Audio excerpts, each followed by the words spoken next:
I want that wall-crawling arachnid prosecuted. I want him strung up by his web.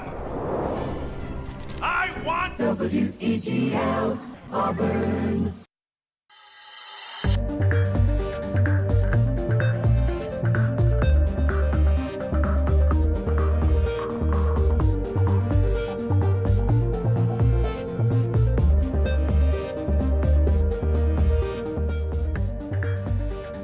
Good morning, Auburn, and welcome to another exciting episode of Compact Discourse right here on WEGL 91.1 FM. I'm your host, Jack Hard, joined alongside my color man, Davis Carroll, and the illustrious Daniel Locke. We are on WEGL 91.1 FM, Auburn's premier home for student-run radio since 1971.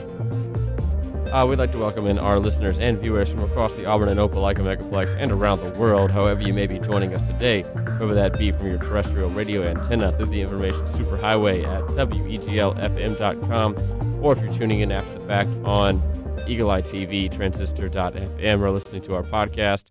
We are happy to have you here in the booth with us for Auburn's only student-run drive time morning show.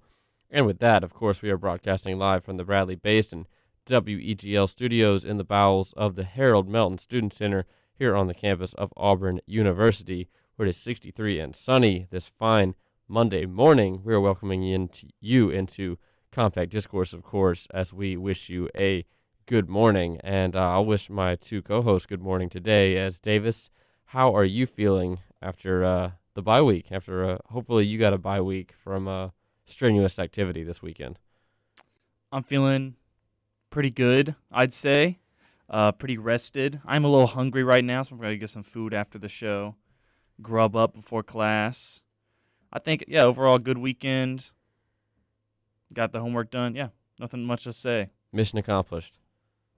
Much needed rest, I think, after it was nice. After many weekends of going at it. It was weird having no football on Saturday. The Saturday did feel a bit off. It was a bit uncanny, and the way we had it felt like it was like the spring, weird.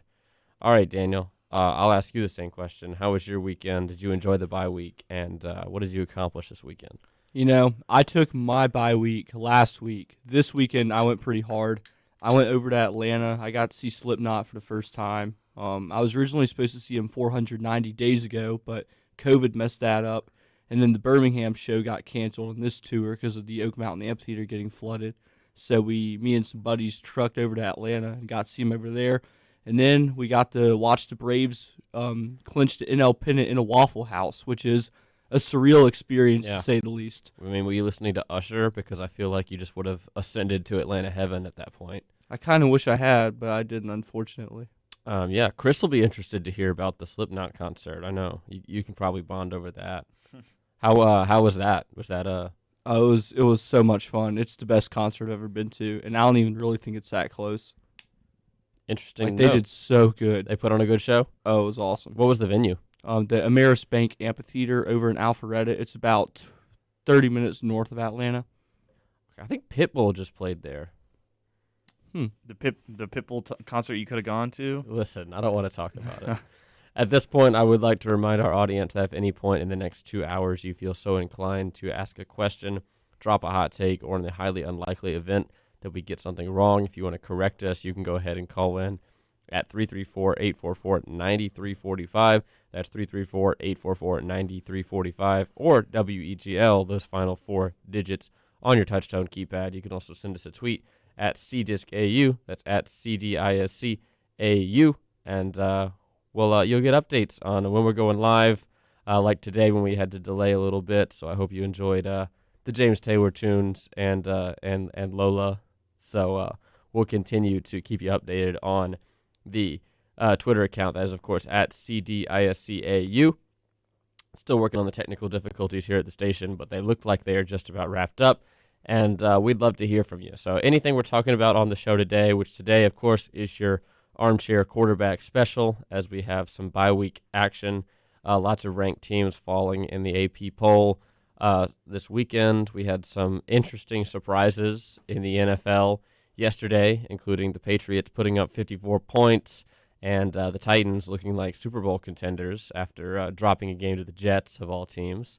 So, plenty to get to later on in the show regarding sports. I know Daniel and I are going to be want to be talking about the Atlanta Braves as they will kick off the World Series against the Houston Astros tomorrow evening, and a whole lot more. So you aren't going to want to miss it. Keep that dial right here on 91.1 to hear the entire episode of Compact Discourse today. We will be going all the way until 10 a.m., and then we'll kick it over to the rest of our exciting lineup of WEGL shows today. Coming up on WEGL today, we have Are You With That? Is that right, Davis? That is correct. Are You With That's going to come on at 4 for all of you hip-hop heads out there. Davis has curated another great playlist for you to hear. We've also got the Through the Lens episode. It's coming on at noon. Which episode will be airing on live radio today, Davis? I believe it will be the Scooby-Doo one from last week, and then we'll during that time we'll be recording our John Carpenter episode today. Very good. John Carpenter. The Thing and Halloween, more specifically. Okay. Classic films. So look forward to that. If you're a movie aficionado or a hip-hop aficionado, we have you covered here on WEGL today. We've also got your 2 hours of rock music that will be coming on right after Compact Discourse, as always, at 10 a.m. So keep the dial right here on WEGL 91.1.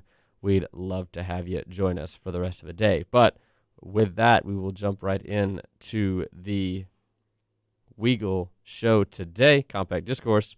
We'll talk about Sunday Night Football a little bit first, as the Colts defeated the 49ers, but the real story of this game was the crazy weather it was taking place in. It was they were referring to it as a bomb cyclone, but for the best I can understand is that's just a very specific kind of wintertime hurricane.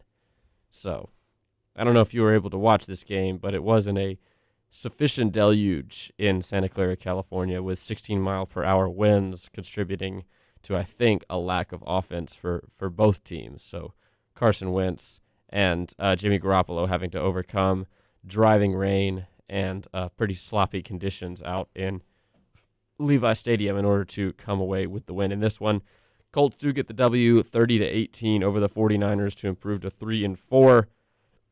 And the NFL hopes to avoid more bad weather games in the future. Did you guys see this bomb cyclone? You know what the heck this is? I don't, and I've never heard of it, and I didn't even know there's a weather issue with the Colts. I didn't either, and the broadcast seemed to have never heard about it either because they were questioning what a bomb cyclone was as well. But so far as I can tell, the technical term is explosive cyclogenesis, which is where they get the bomb name from, is the explosive part of that. It's also referred to as a weather bomb or a bomb cyclone. So it's basically when an extreme change in pressure causes a cyclone to basically appear. So that's why it's called explosive cyclo, meaning storm that's in the shape of a hurricane, and genesis means it's created. So it's a very unique phenomenon. Usually happens out to sea, but sometimes can happen right up against land, like it did last night. And it seemed to just kind of park it right over the San Francisco Bay Area and just drop a bunch of rain and wind on the game. So that was the story of the night for me, was learning about a new kind of weather. Interesting. I'm interested to see a bomb cyclone in person. We might watch a little animation in the break and report back. So we will get to more sports on the other side of a quick break. So don't go anywhere. You are listening to Compact Discourse right here on the Big 91, WEGL 91.1 FM. Thank you for spending your Monday morning with us. I'm Jack Hart, joined alongside Daniel and Davis. When we come back, we will talk college football as we have a new AP poll and we have a lot of teams that went down this weekend that we need to discuss before we hop on in to the rest of the show. So keep it right here, 91.1 FM. You're listening to Compact Discourse.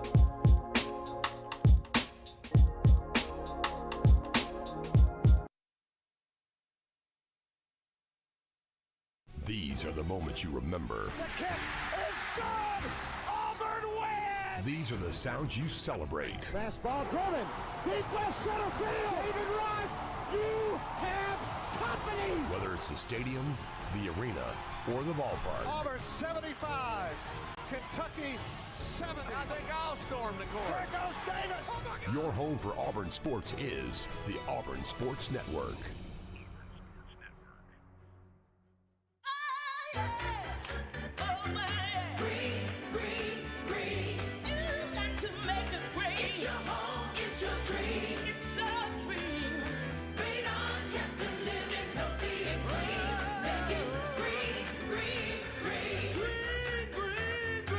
Making it green is making sure the air in your home is healthy for your family to breathe.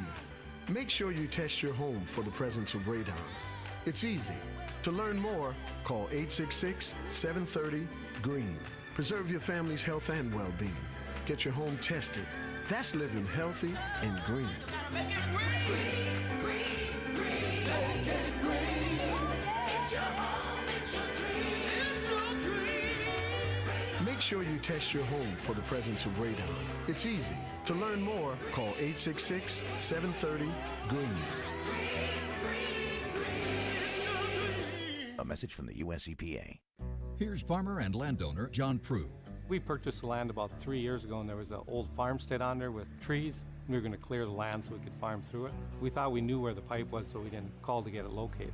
The work on our property led to the damage of a light crude pipeline. Fortunately, no one was hurt, but it could have been much worse. Never assume the location or depth of underground lines. Always call 811 or visit clickbeforeyoudig.com before you start work. A message from the Pipeline Operators for Ag Safety Campaign.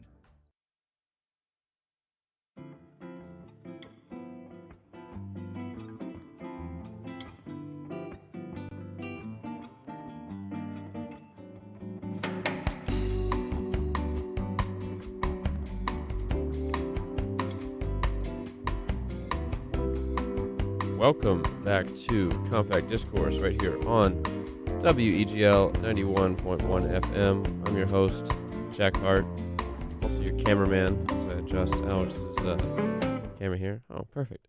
All right, for those of you watching on our YouTube live stream, thank you for tuning in this fine Monday morning where you can see all of our beautiful, tired faces as we bring you high-quality entertainment on Auburn's oldest student-run radio station since 1971. We are, of course, WEGL. So just find that YouTube live stream. Just look up WEGL 91.1 to see everything that's going on in the studio on this fine Monday morning. That's also gets saved as a video on demand that you can check out as well. Just look for that orange and blue Eagle logo.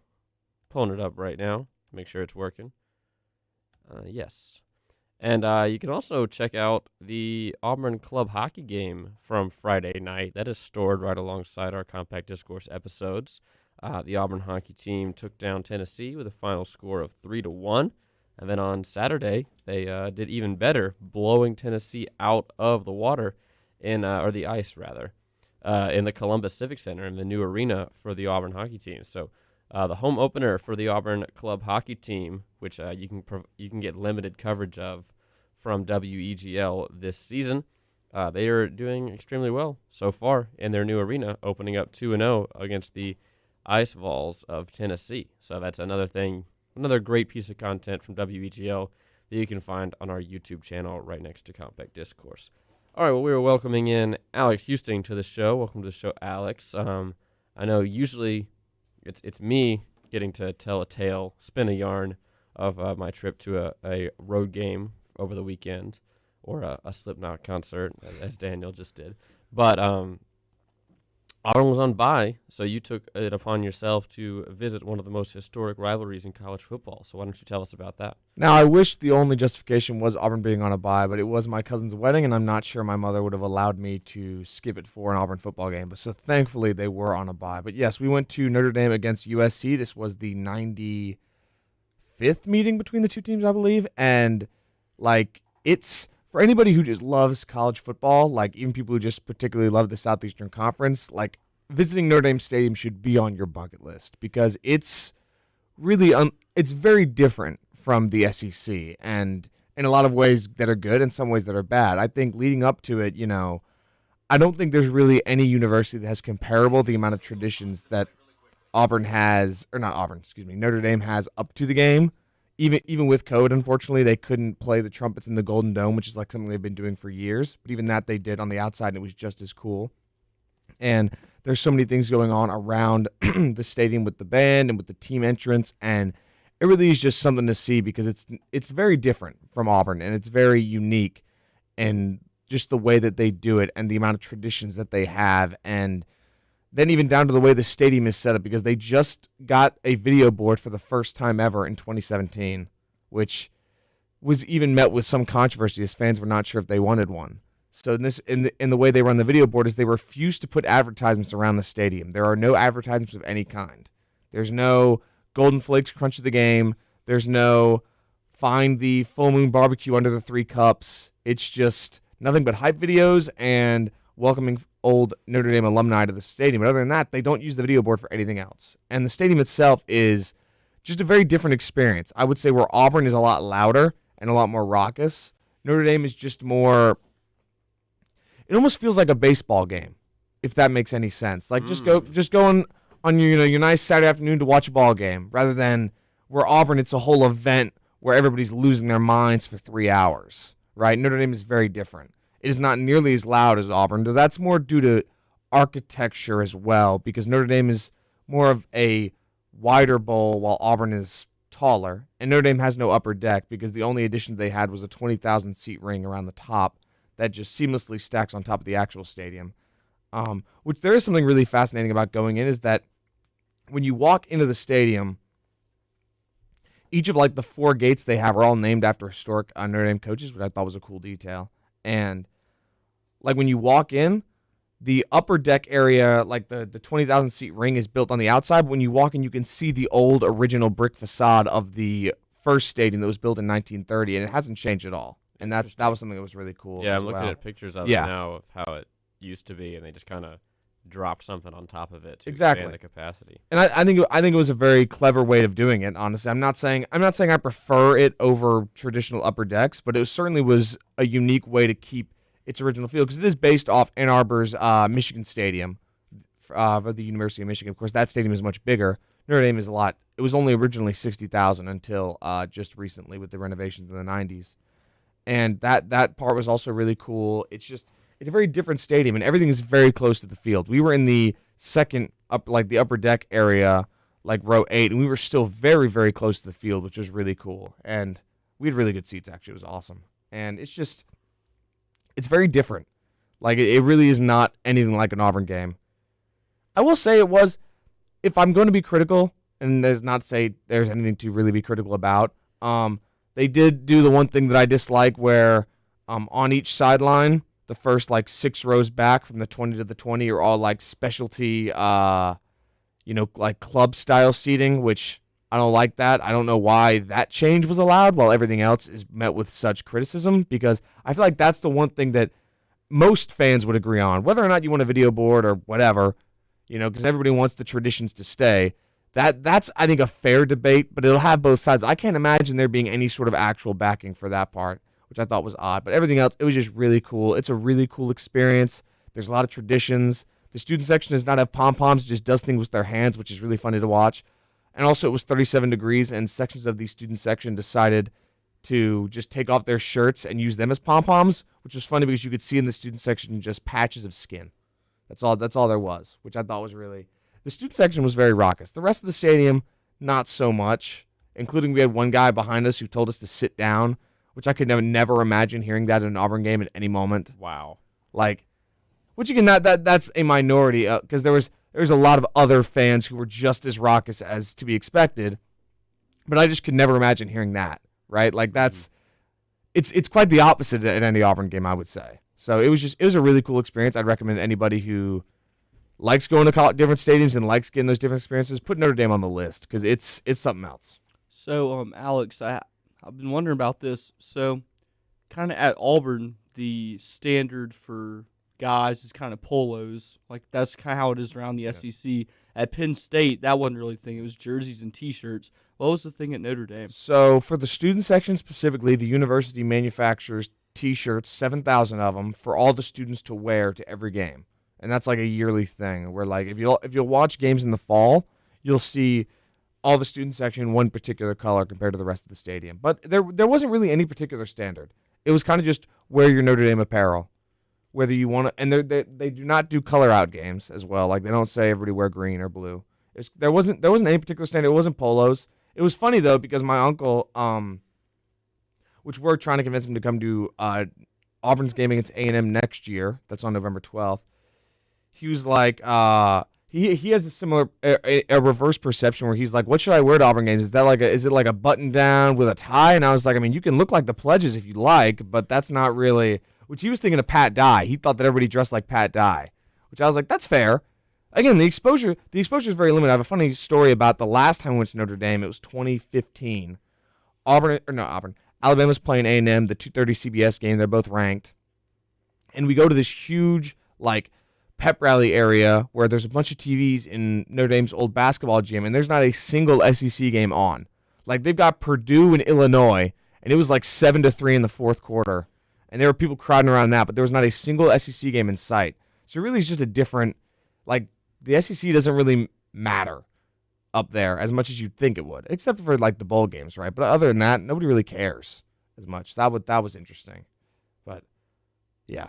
Also, tailgating seemed very different. Not a lot of TVs compared to, of course, Auburn. There's nothing but TVs. So was it a lot of tailgating out of cars, or was it? Yes. Yeah. So my aunt, who set it all up, which they had 150 people at their tent, they rented a U-Haul and parked it in the parking lot outside of the stadium like the night before and just put stuff in the U-Haul. And then, like, Omen was like, all right, guys, put our tents at the back of the cars, essentially. Yes, that's exactly how they do it. There are no tailgate guys. There are just first come, first. Well, it's not first come, first serve. So you basically rent spots in the parking lot.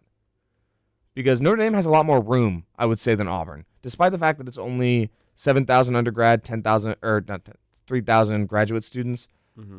They have a lot more land, so everything's a lot more spread out, where Auburn, it feels like they're just building on top of stuff at this point. Which, I mean, is what you got to do. There's no room. Big open parking lots and fields. Yes, a lot of that. To quote my cousin, how many quads do they have? They have a lot of them. There's a lot of just space, and it's a really beautiful campus. I can imagine. Yeah. Just taking a look at pictures of it now. Yeah. Seems like a good game day spot. It's certainly an interesting experience. I'm going to try to go to the Notre Dame Clemson game next year, just by myself, because I have a friend in the student section who can apparently sneak me in, and the student section seems really fun. A very different vibe than the rest of the stadium, but it was much like Arkansas, where even on like third down plays, it was not nearly as loud as I would expect it to be. Which again, it's just a different vibe. It's a whole different feel. Yeah, like that's. Like, and again, I think that's, you can check that across the SEC, as you said with Arkansas. I think that just says how different Auburn is and how different the experience is overall. We just take it for granted. Yes, I would say absolutely. I just assumed everywhere was like here, but the more places I go, the more I realize how good we got it. Exactly. I think that's completely right. Yeah, it was really cool. I really, like, again, I know it was certainly a long trip. We had to drive 12 hours back yesterday in once. My dad almost fell asleep a few times. It was great. Yeah. But I would really recommend anybody who really wants to experience the meccas of college football. Notre Dame Stadium is one of them. It is one of the oldest stadiums around, and it has the least amount of modifications. Not to mention, there's one thing I will say, and this is more a critique on Auburn. I really think Auburn should enhance sort of the concourse experience around Jordan-Hare Stadium. Well, for example, each of Notre Dame's sections were marked off by like an old program from like one of the original games that they had in like the 60s. And it was like section 30, but in the back it's this really cool looking program, and the old wooden benches that they used to have for years, they've turned into like tables in the concourse, and like one of it was like the frame for a mirror in the bathroom. Just cool things that they could do with their history rather than just saying, all right, update. And that's one thing I really like, that I feel like Auburn, the vibe is there inside the stadium. It's sort of the atmosphere, but the stadium itself doesn't really stand out as much as I think it could. I really like the addition of the 3 statues near the Tiger Walk entrance, right? But I just think there's more that could be done. But that's all right. Play like a champion today, and we will continue our discussion about college football on the other side of a quick break. We're going to discuss the top 25 poll that just came out, including Auburn's new spot at number 18. We're also going to be talking about the ranked teams that lost this weekend and a whole lot more. So don't go anywhere. You are listening to Compact Discourse right here on WEGL 91.1 FM.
Good morning, Auburn, and welcome back to Compact Discourse right here on WEGL 91.1 FM. I'm your host, Jack Hardorn, alongside Alex and Davis, along with Daniel Locke.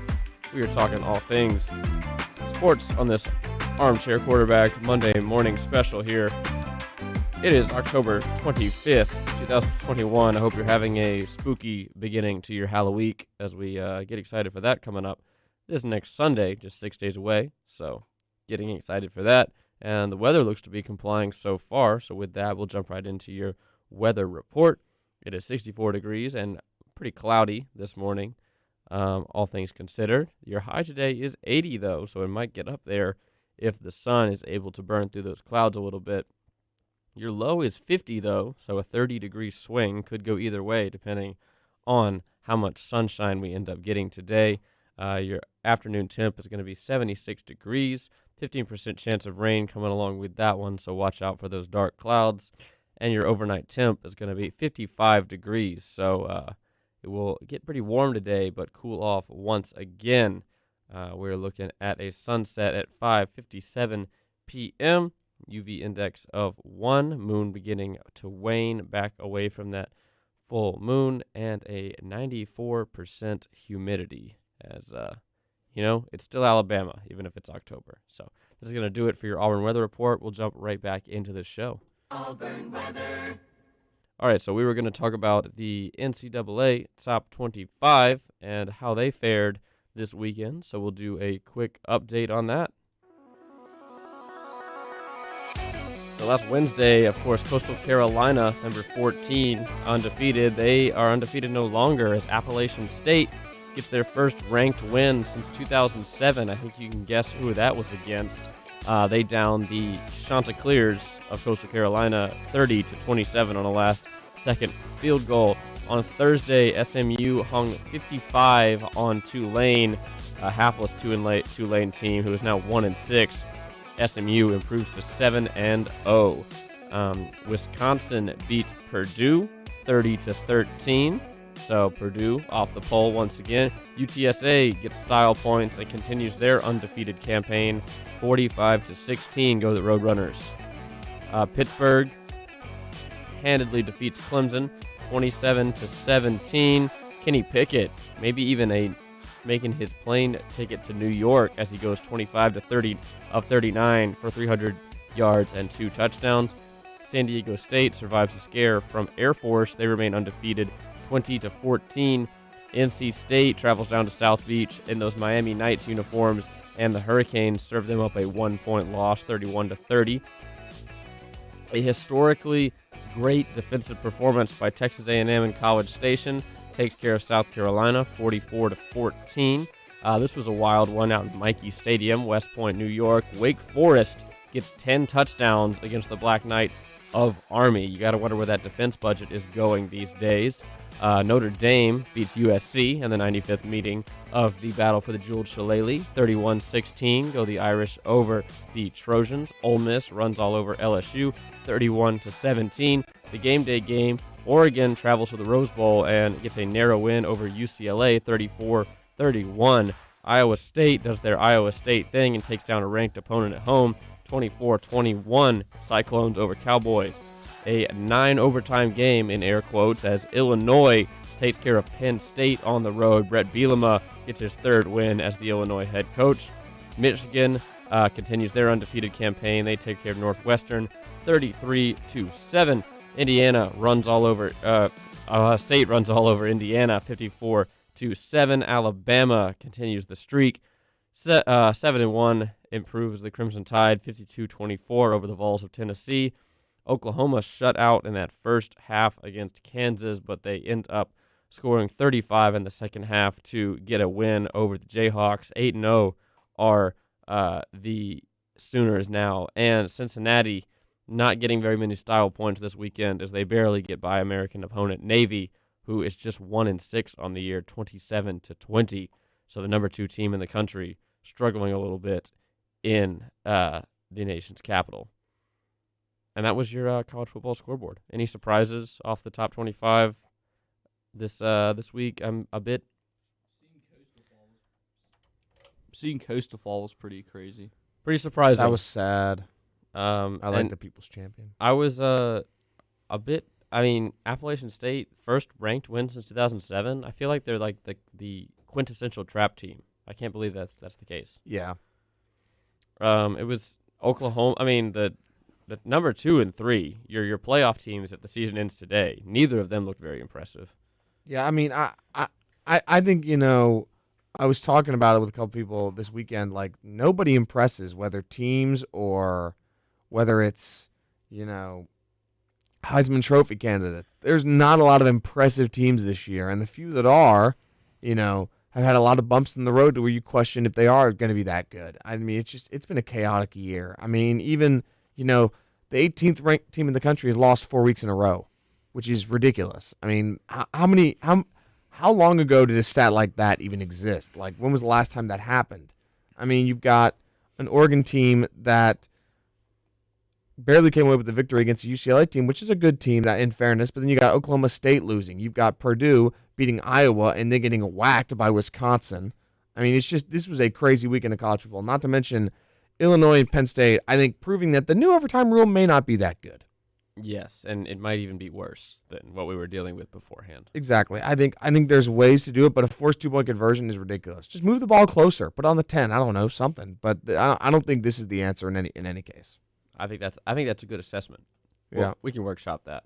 I think Michigan was maybe a big winner from the weekend. They seem to have figured things out, especially on defense. Cade McNamara goes 20 for 27 for 129 yards on offense.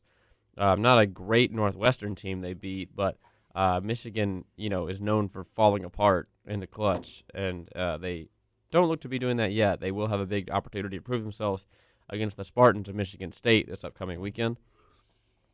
I think Ohio State is probably the biggest winner out of the weekend. They are the only team that really did what they were supposed to do and kind of blow out their lesser opponent. Alabama, of course, struggling the entire first half and into the second half. Took them a long time to pull away from Tennessee. And, of course, Oklahoma and Cincinnati, both of them narrowly beating their opponents. I also think Ole Miss only being able to score 31 against LSU is not a cause for concern because a win's a win on your way to wherever they're going. Possibly a SEC championship game, depends on how everything goes, right? But, 31 points against an LSU defense that has not been very good all season might be some cause for concern, especially with Matt Corral's injury. We don't know if it's going to get better or if it's going to stay exactly the same. I think even going down the list more, it's just...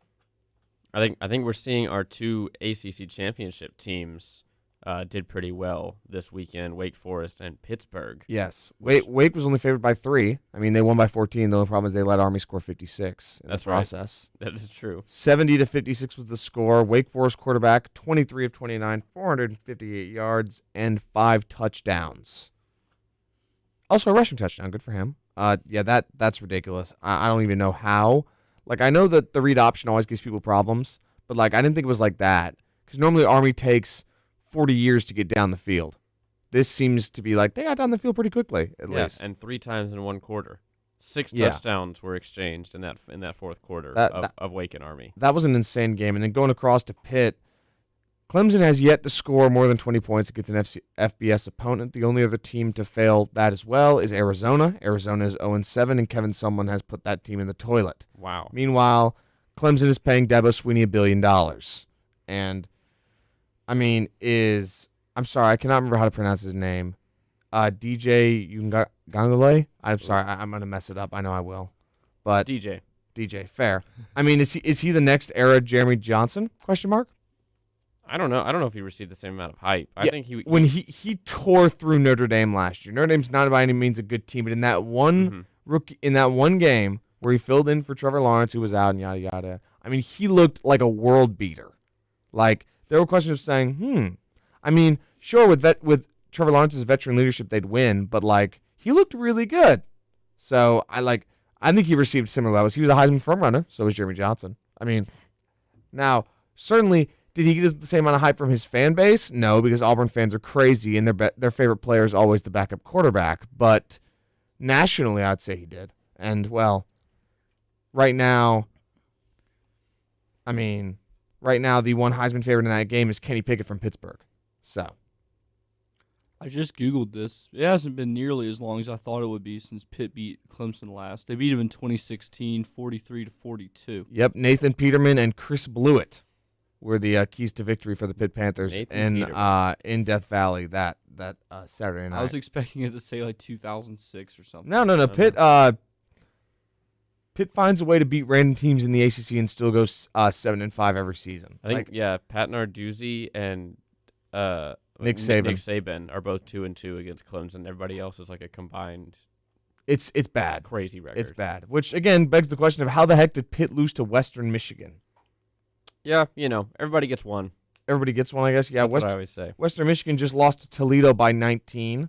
They also lost to Ball State by 25, and they lost to Michigan by 33. Yeah, so, and you mentioned earlier one of our favorite programs in the FBS right now, Arizona, who is, I think, the new UConn, now that UConn won a game against Yale. So Arizona, who, of course, if you remember back to September, was upset by Northern Arizona, 21-19. You may be thinking they're some kind of North Dakota State type FCS team.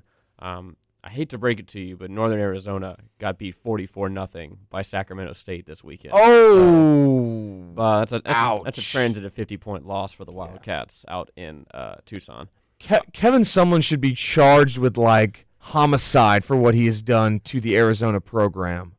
First, he's all right, Khalil Tate, Heisman candidate. Basically, Nick Marshall 2.0. What if I make him throw it 50 times a game?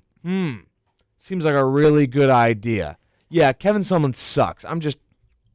I If don't I like it. didn't know any better and you told me that he had a win over an Alabama national championship team, I would think you were crazy. Well, Kevin Sumlin is, I don't want to say he's Jimbo Fisher because Jimbo Fisher is far better, but what we saw with Jimbo goes to Florida State, recruits great quarterback, is a world beater, and then when he loses his next generational quarterback, falls apart. Kevin Sumlin's the same way. All right.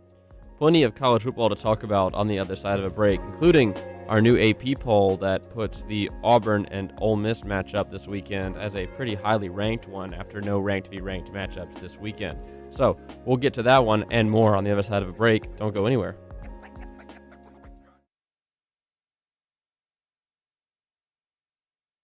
Your career isn't a job, it's a journey. Your next job could lead to bigger things, and you're in charge of how fast and how far you want to go.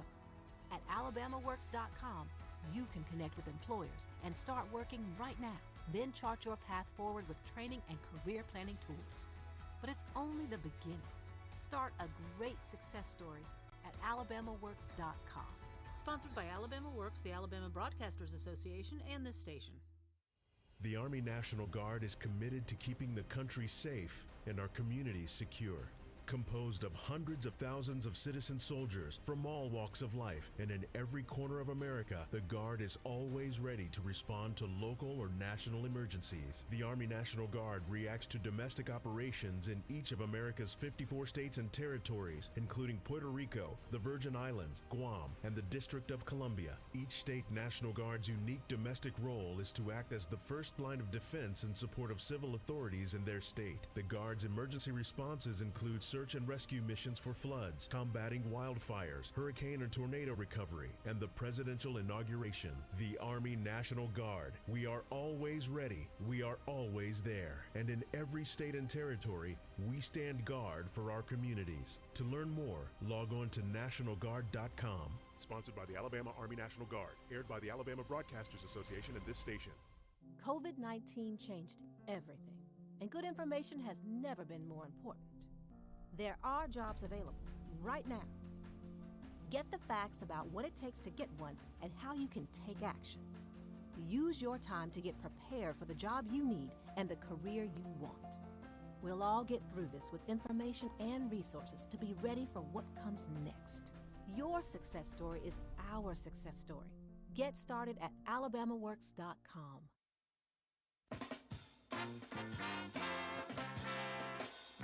Ladies and gentlemen, this is FM 91.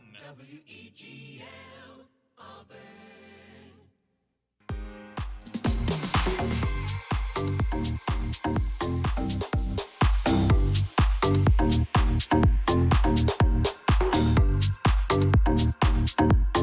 Welcome back to Compact Discourse right here on WEGL 91.1 FM. I'm your host, Jack Hart, joined alongside Alex Houston, Davis Carroll, and Daniel Locke, welcoming you into the show today. Hope you're having a wonderful Halloween week so far as we get ready for a festive holiday. Is this haunted room actually stretching? So I hope everyone's getting their costumes ready. I know me and Davis are, so I hope everybody else out there is. What are y'all doing as well? Well, You'll have to find out, Alex. I wouldn't want to ruin It's not Halloween yet, is it? Oh my God, well, Alex, what are you doing? I honestly have no idea. That's your problem. I know what I'm doing. That's a good man. All right, AP poll. Let's talk about it. No surprise, Georgia's still on top, but that's not how we do things. We start at the bottom and laugh at everybody that fell off the back of the poll. That would be most teams considering. Oh well, we only have one new team in the poll this week, if you can believe that. Considering how much. Who is the new team? It is the.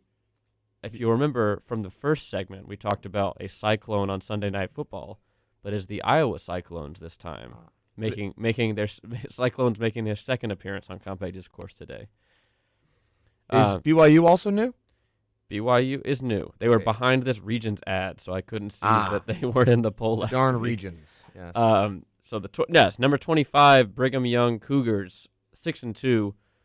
They are new to the poll. I think it's a welcome back situation. I think it's more of a lot of teams lost, so they're back in because they lost by a combined like 30 points to Boise State and Baylor in back-to-back weeks. Number 26 in the poll would be Arkansas. Number 27 would be UL Lafayette, or I think Louisiana is what we're supposed to call them. Yes, that is. NC State would be 28th in the poll. Houston would be 29th, and then everyone else is receiving single-digit votes, so I'm not going to talk about them. Coastal Carolina does not fall off the poll. They just dropped 10 spots to number 24. UTSA, 8-0. They jump up 1 spot. Roadrunners are at 23. Iowa State catapults into 22 after downing a top 10 Oklahoma State team. Penn State now at 20, presumably to help out ABC's ratings. But I'm not going to be that cynical. I'll be that cynical. The Pony Express, 7-0. SMU jump up 2 spots to number 19. Your Auburn Tigers sitting at 18 after jumping up 1 spot by dint of Oklahoma State losing. Actually, that's not why they jumped up. By Penn State losing. Pittsburgh, 6 spots. I think the biggest mover upwards in the poll this weekend. Pittsburgh, 6-1. They're at number 17. Baylor Bears, they move up 4 spots to Dave Aranda's Baylor Bears, 6-1. They're number 16. Oklahoma State falls 7 spots to number 15. A&M jumps 3 spots to number 14. They're 6-2. Are the Aggies of Texas A&M. 3 spots up are the Wake Forest Demon Deacons. They're 7-0. 3 spots up again is Kentucky. The Wildcats are 6-1. The Irish of Notre Dame jump 2 spots to number 11. They're 6-1. Ole Miss now a top 10 team as they are 6-1. Are the Runnin' Rebels of University of Mississippi. Iowa is back in the top 10 after that loss to Purdue. They are number 9. Michigan State, Michigan, and Ohio State are 5, 6, and 8 respectively. So somebody's got to come out of that Big Ten East division. Oregon is jumped up to number 7 after that win over UCLA. And then your big movement over the weekend was Alabama jumping over Oklahoma. Despite Oklahoma not losing, Alabama does leapfrog them in the eyes of the AP poll voters. So that is your first, controversial back alley move. Obviously not done by the playoff committee, but might set an interesting precedent for when the playoff committee does start making their votes next month. And I will say, just you mentioned the Mustangs of SMU. SMU and Cincinnati set to collide on Saturday, November 20th, both possibly undefeated. Game and day? I swear, if the other option is Michigan State and Ohio State, and I swear, if they do not take this chance to go to Cincinnati, to go to one of the biggest games in both programs' histories, I will lose it. Do you not forget that Desmond Howard and Kirk Herbstreit sit behind the desk, Alex? Oh, believe me, I could never forget Desmond Howard's on there because no matter what happens, Corso could just drop his pencil and Desmond Howard would fall out of his chair laughing for no reason. Every single time. Without end. And then he'll be like, I think Michigan's going to win. Once every 60 years, he's right about Michigan being good. And it irks me. Anyway, I'm sorry. That's my rant. Does it irk you? I can't tell. Oh, that's funny, Jack. That's really funny. Alex is really good at holding what irks him close to the chest. He doesn't put his cards out very often on what irks him. Oh, you're hilarious. He has an ace up his sleeve every once in a while. Here he goes. Davis, I didn't know you were even on the show today. Welcome. I said earlier I'm the Andy Richter when it comes to y'all talking in the weeds for college football. I felt bad about missing, joke. but turns out I basically had the same presence Davis has had for the last 3 segments. Wow. Okay, Alex, I just want to say that this aggression that you're having to me is a little unwarranted. Because once we get to, baseball, who's going to be quiet? I mean, I watched some of the Braves games. Who pitched? Who closed out? I have no idea. I'll admit. Okay. I got no idea. I'll admit that. I'm not afraid to admit that. All right, Davis, I'm just messing around. Come on. All right, so we're gonna messing around, Alex. Oh my gosh. We're gonna look ahead to this week's best college football games coming up, other than Auburn and Ole Miss. But after that, we will, on the other side of our top of the hour 9 o'clock break, we will jump into some baseball and let Davis get some airtime. We'll talk about the Braves and the Astros in the World Series, and we'll talk about who's starting Game 1 tomorrow and what the Braves and the Astros need to do to get a win in Minute Maid Park later on this week. But before that, we'll talk about Week 9 of college football because it's hard to look past this one. There's some big matchups, including on Thursday, Coastal Carolina is going to have to if they want to make a decent bowl game now that they have gotten a loss on their resume, they're going to have to kind of blow out all their conference opponents for the rest of the season and win convincingly. So Coastal Carolina will be playing Troy in Myrtle Beach. Wait a second. In Conway? Where's Conway? It's a suburb of Myrtle Beach. Oh, okay. I was thinking of Conway, Georgia, which is not a suburb of Myrtle Beach, if you can believe that. I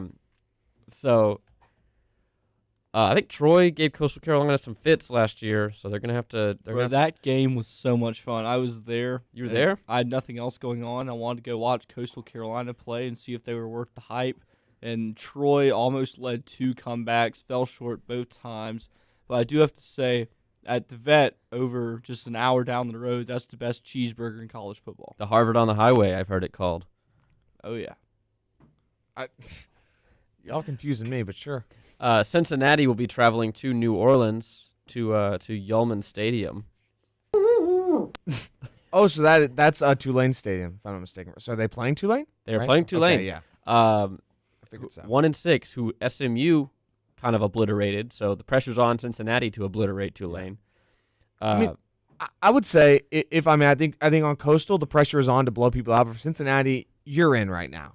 What you're supposed to do is win the games. Right. Coastal is trying to stay out of the Mako Vegas Bowl because that's what would happen to Boise if they had one loss. They'd go from the Fiesta Bowl to the Vegas Bowl, and that's what Coastal's trying to win. For Cincinnati, I think the attention is on to win. Now, of course, the playoff committee, who is run by majority people who worked in the Power 5 conferences, could certainly change their minds. But right now, Cincinnati is a win, and they're probably in. Yeah, I like that argument considering they're already at 2. It's not like, the UCFs of the past where they've been like at 8 outside looking in. They're in, but I mean, if you keep having one possession games against, I don't trust you to do well against That's a good point. And you got to have a healthy mix of both. And they need the momentum, and that's true. And we did see TCU drop 4 spots one year because the playoff committee was like, the Big Ten's really cool, and then Ohio State, I think, got obliterated, but that's beside the point.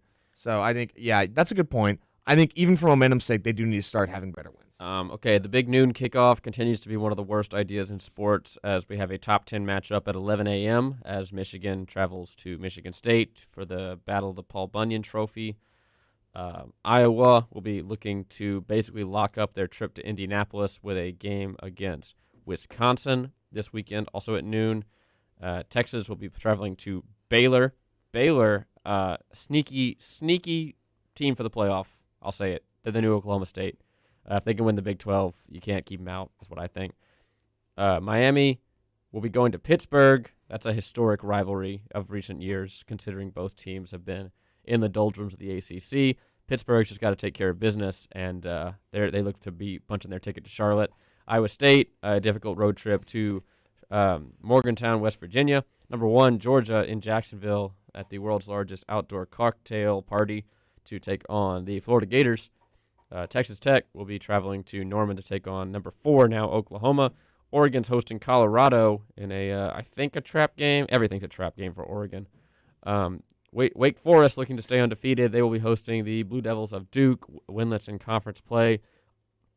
Running Rebels of Ole Miss will be coming to Jordan-Hare Stadium to take on the number 18 Auburn Tigers. Auburn looking for their 3rd conference win. Kentucky will be playing Mississippi State in Starkville. Kansas will be traveling to Oklahoma State to play the Cowboys. SMU will be traveling to Houston. Houston is a sneaky good team in the American. They're 6-1 and undefeated in conference play. Your ABC game will be Penn State versus Ohio State. Surprise, surprise. North Carolina will be playing Notre Dame.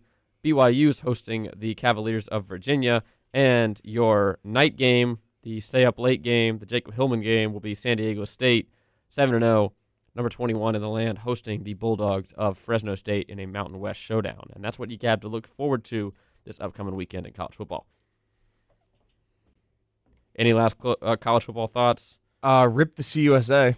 Yeah, conference realignment.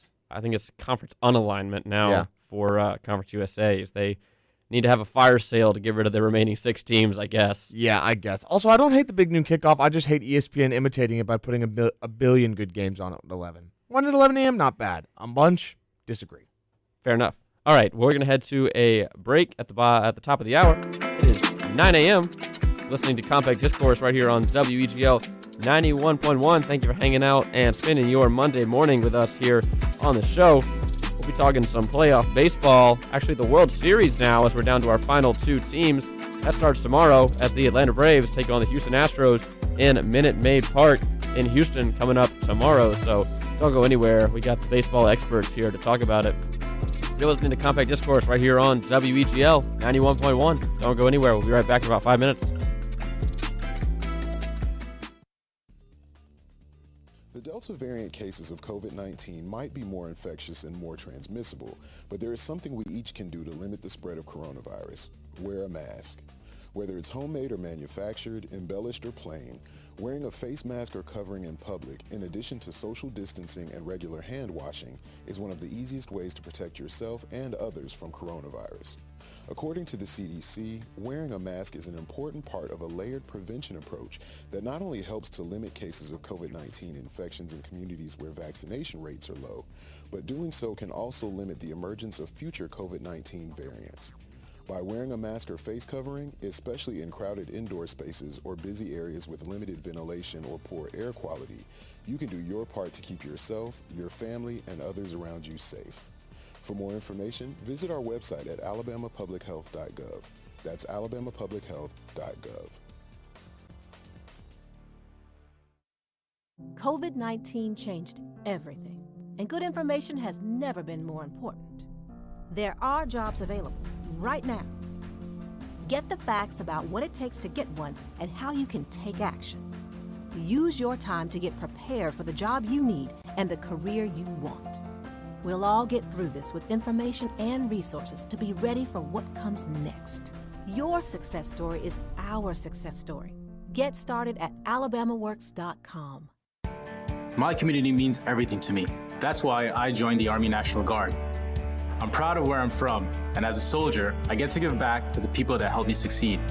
The training and leadership skills I get from the Army National Guard help me every day when I teach young people and look out for my community. If you'd like to learn how you too can serve part-time in the community you love, visit nationalguard.com. Sponsored by the Alabama Army National Guard, aired by the Alabama Broadcasters Association and this station. It's the top of the hour, about 9 a.m., and you're still listening to WEGL 91.1 FM. Well, you made it this far. Go get yourself a cup of coffee. You've earned it. But I really need a cup of joe, and if I don't get one, I think I might blow a gasket, and it's not a pretty sight. We'll be right back in a few minutes with the second half of the show. Thank you so much for listening to Compact Discourse.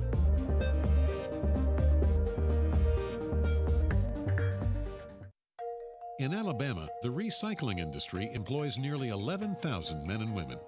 Recycling just 10% more would create an additional 1,400 jobs and $66 million in personal income. To learn about recycling opportunities in your area, contact the East Alabama Recycling Partnership. Recycling works in Alabama. Brought to you by the East Alabama Recycling Partnership, the Alabama Broadcasters Association, and this station.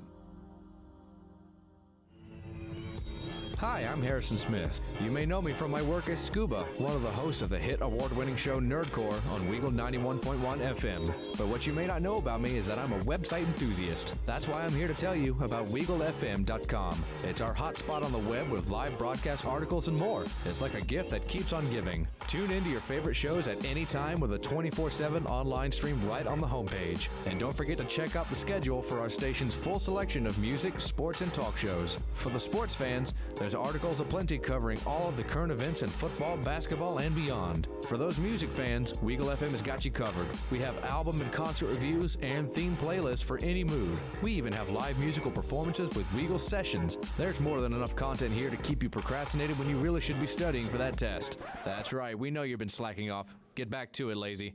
So, no matter what sound you're looking for, we've got it only on WeagleFM.com. That's WEGLFM.com and WEGL 91.1 FM, Auburn. 1 in 5 people in the U.S. have an STD, and many people have no symptoms. Do you know your status? Alabama residents and students attending Alabama colleges and universities can request a free at-home test for chlamydia, gonorrhea, HIV, and syphilis to be mailed right to your door. Go to adph.mybinks, that's binxhealth.com. Again, it's mybinkshealth.com. The kit is free and confidential. Sponsored by the Alabama Department of Public Health, the Alabama Broadcasters Association, and this Skilled station. trade workers are the backbone of every community. Skilled trade workers are the backbone of every community, and also the Army National Guard. Soldiers trained to keep the power flowing, engines running, and in every other trade needed to accomplish the mission. These soldiers are on the fast track to learning skills that can set them up for success at home with companies looking to hire the best. Their resumes are being built through their paid training and part-time service. Find out how you too can learn a trade profession by visiting NationalGuard.com. Sponsored by the Alabama Army National Guard. Aired by the Alabama Broadcasters Association and this station. Tossing food wrappers and soda cups can be expensive. That $7.99 value meal you threw out the window could cost you $500 in fines. And if you don't learn your lesson the first time, a second fine will cost you $1,000. Put garbage in its place. Throw away your trash, not your cash. Sponsored by the Alabama Department of Transportation, Alabama Law Enforcement Agency, Alabama Broadcasters Association, and this station.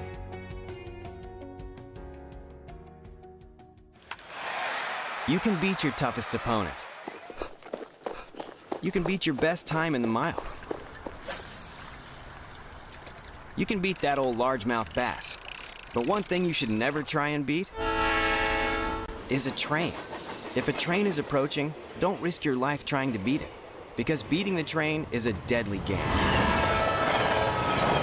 Drive safe, Alabama. Sponsored by ALDOT, the Alabama Broadcasters Association, and this station. All across the nation, we are here for our communities. We're doing our part to get supplies where it's needed in order to fight COVID-19 together. It feels good to be out there to assist our community. I would like our friends and family to know that your National Guardsmen are always ready and always there. Visit NationalGuard.com to find out more. Sponsored by the Alabama Army National Guard. Aired by the Alabama Broadcasters Association and this station. WEGL.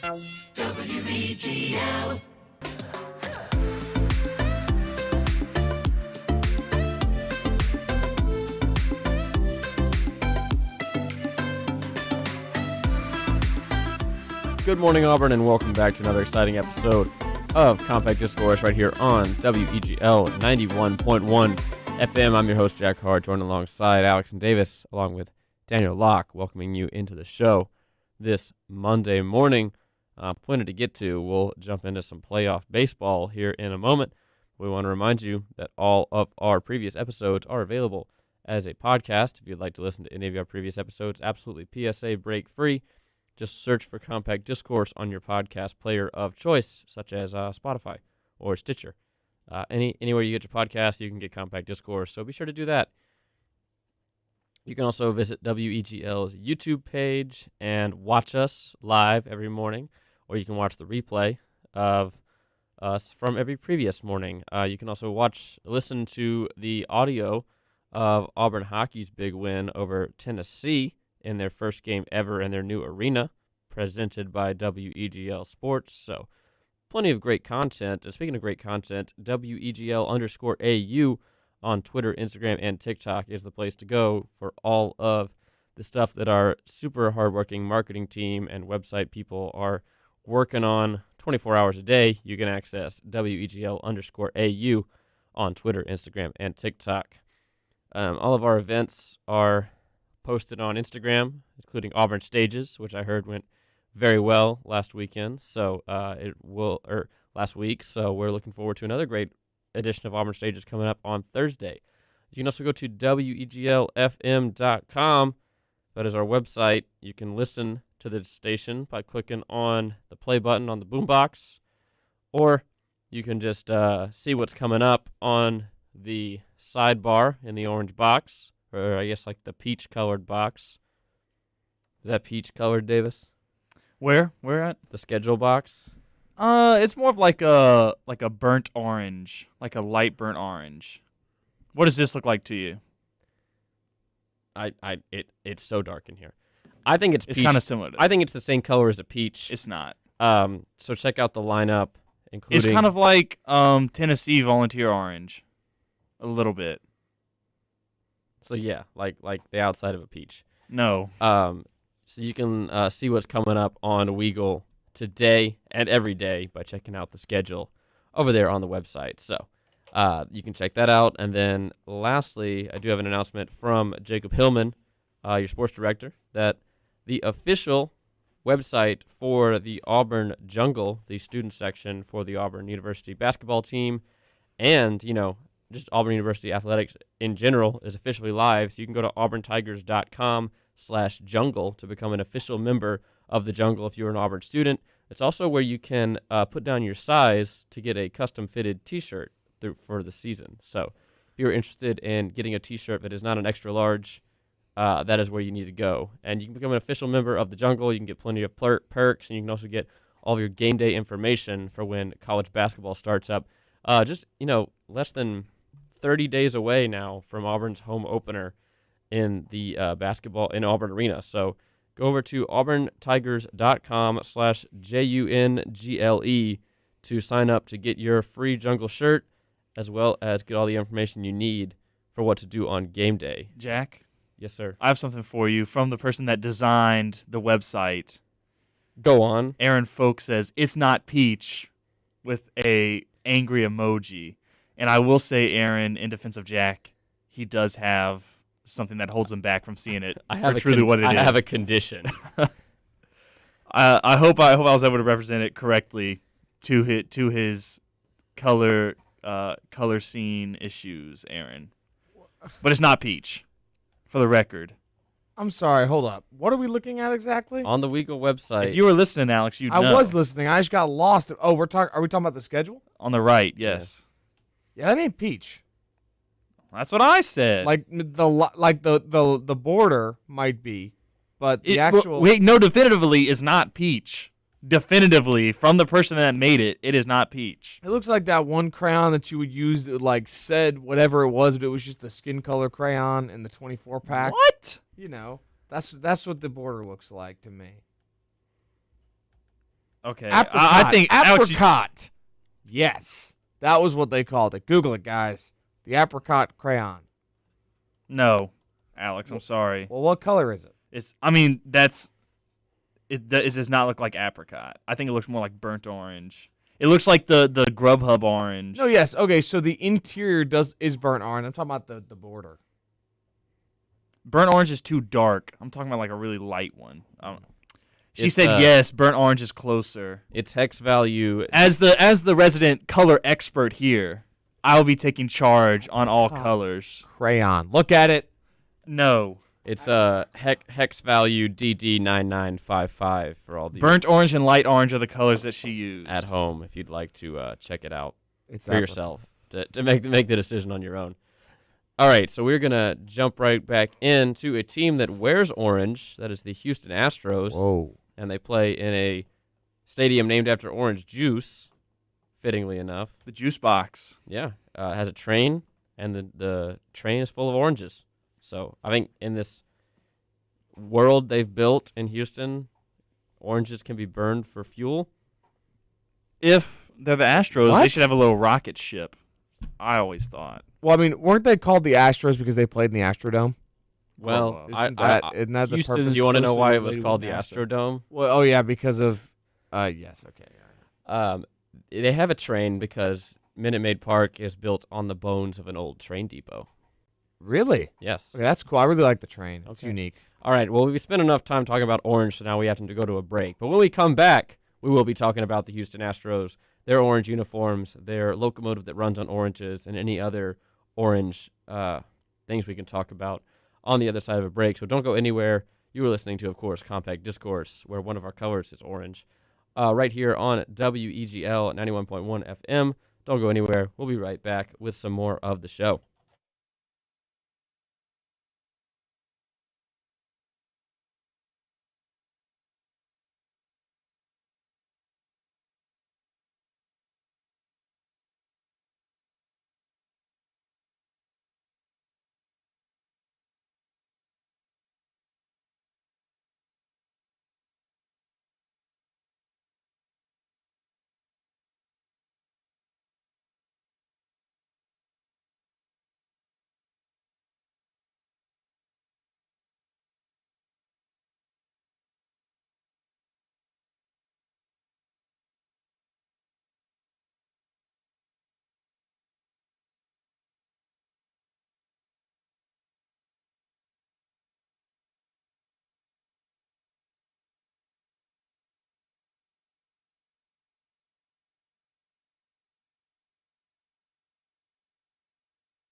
If you've been working, you've already proven yourself in ways you may not even notice. Managing your time, communicating effectively, and working as part of a team are key skills that employers value. At alabamaworks.com, you can find out how to build on your experience to up your game and get the job you really want because it's out there. Start your new success story at alabamaworks.com. Sponsored by Alabama Works, the Alabama Broadcasters Association, and this station. In the Army National Guard, family means everything. They really appreciate what she's done as a sister as well as a soldier and, supporting their country. Our parents, they were really supportive that all 5 of us would join. Family members that are soldiers in the Army National Guard inspire and influence, setting a path for others. It's validating knowing that, I kind of did my part to make sure this is what they actually wanted and that they feel the same way I do.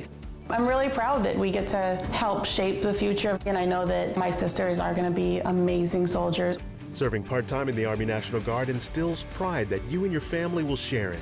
A lot of pride, and they're just out there doing something every day and then serving their country as well. I got my education because of the Guard. I got to travel a little bit and experience a whole different culture. Visit nationalguard.com to learn more about part-time service. Sponsored by the Alabama Army National Guard, aired by the Alabama Broadcasters Association and this station. Watch out for people riding bikes. It's not just courteous, now it's the law. The new 3 Feet for Safety Act requires that drivers give at least 3 feet of space when passing bicyclists. More and more people are commuting and touring Alabama on bicycles. As the number of cyclists on our roads increases, so does the need for safe driving. So slow down and give cyclists 3 feet of room. Follow the rules of the road and watch out for each other. Learn more at drivesafealabama.org. Sponsored by ALDOT, the Alabama Broadcasters Association, and this station.